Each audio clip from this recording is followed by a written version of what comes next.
Nippon Sangoku is the best anime airing this season, and it's not even close. Yeah, I know Witch Hat Atelier looks amazing, High School of the Elite has another season, and ReZero is as goated as it ever can be. So, how can an anime that you need to scroll so far down in my anime list to find be the best anime this season? Nippon Sangoku is a futuristic military anime disguised as a classic historical military anime. It has a very unique setting that I just don't see that much in the modern anime sphere.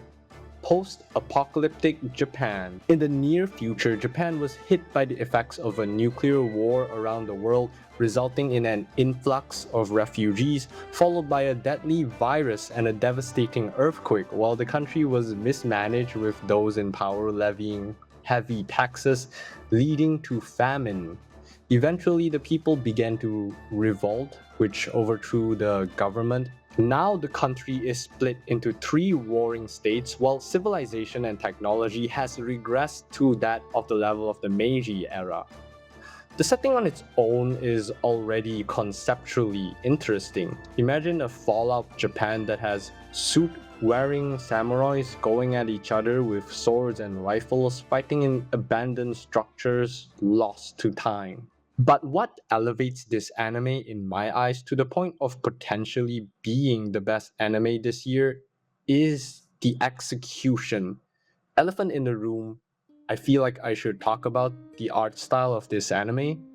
Not gonna lie, the art style was the one thing that pulled me into watching the show in the first place. Seeing this poster on my anime list immediately convinced me I needed to give this show a chance.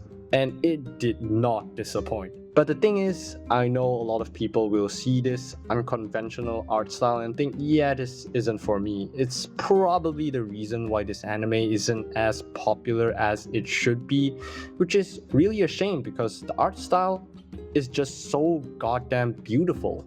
When I talk about the visuals of any piece of media, I never do it enough justice with my words, and this applies more so to Nippon Sangoku than ever before.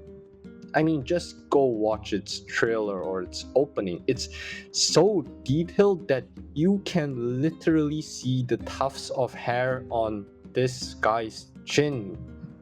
That really isn't a good analogy, but you get my point. At times, it has this muted black and white water painting color scheme, and at other times, it is just brimming with all the vibrancy of the world. The art direction is flexible to the particular scene, which is not unsimilar to a more dialogue heavy show that makes more creative aesthetic choices to grab audiences' attention. Sort of something like Bakemonogatari, which is perfect since this is a dialogue heavy show.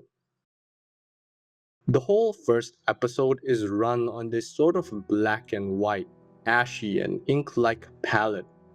It introduces us to Aoteru Misumi, a knowledgeable but low-ranking agriculture officer. In episode 1, his wife, Saki, got pulled apart limb by limb with horses. Her bleeding head was then put in a box and delivered to him as a form of some cruel joke. What did Saki do to deserve all this? She called the highest-ranking official in the nation, Denki Taira, fat. Misumi stares at the red on the white snow. He considered giving the Lord a swift death, but thought that would be far too kind a death for him. Instead, in the face of his wife's killer, he chose calmness and rationale. He exploits the Lord's insecurity, verbally persuades and convinces him to execute the tax collector that got his wife killed in the first place. With eyes smoldering in ash and snow, he swears vengeance for his wife that he will change this world. I've seen a little less than 600 anime, not to flex, but after careful consideration, this is the best first episode that I have ever seen. The immediate impact when we see the red on the white snow, the color that envelops when Misumi decides to go out into the world, the color scheme of the first episode, perfectly complements the narrative so well. Although it wasn't really apparent where the first episode was going at first, I really appreciate how it respects our time. It takes its time to show us what kind of person Misumi is and what his motivations are, while simultaneously letting us see the absolute oppression this world faces. There is a lot more nuance to the first episode that I've left out, like the themes behind Misumi and Saki's actions, like the symbolism behind the wedding dress, and Misumi's love for agriculture. So you should, I don't know, probably go watch the episode to find out. I know a lot of modern animes or shows in general tend to start out strong but slowly fizzle out into something pathetic. But if anything, Nippon Sangoku becomes much more in the episodes to come. After witnessing the worst moment in his life, our main character Misumi travels to Osaka and joins General Ryumon's Borderland Corps.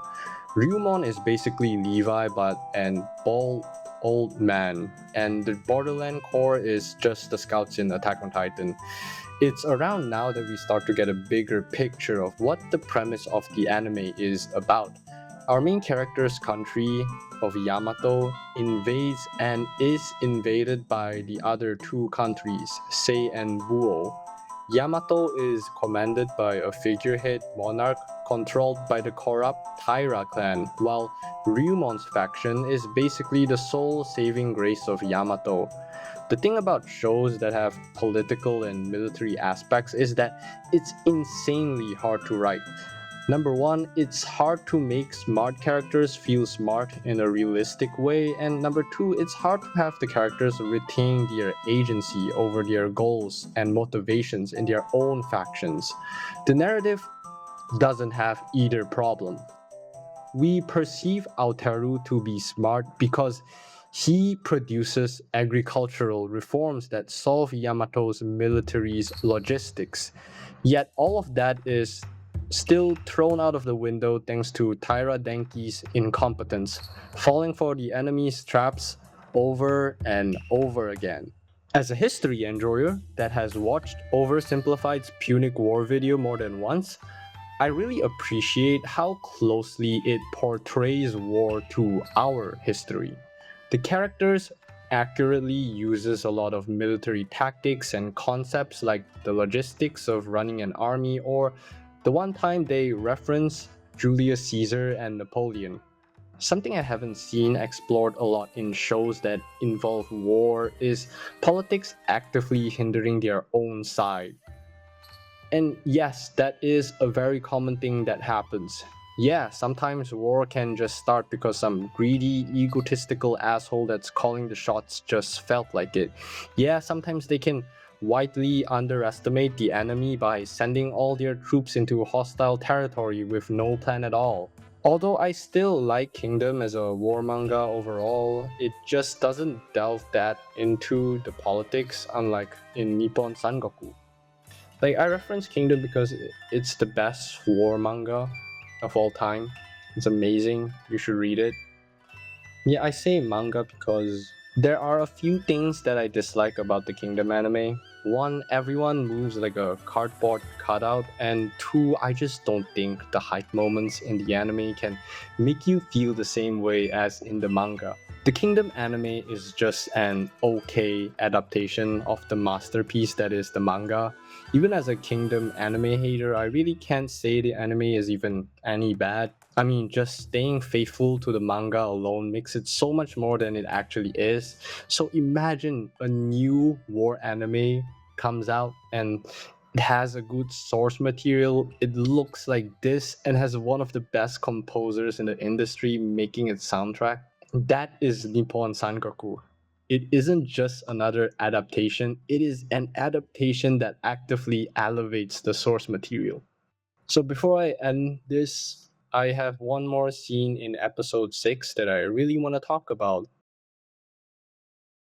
After Denki ignores the country's most decorated general's advice, I mean, bro is literally on his knees. Whatever. He inevitably falls for the neighboring Sei's trap by sending 12,000 troops, which is basically all the troops in Yamato straight to annex a small piece of land near Yamato's border.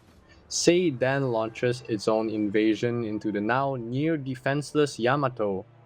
In one of the scuffles, one of the enemy commanders lays siege to Kuzu Ryu Castle.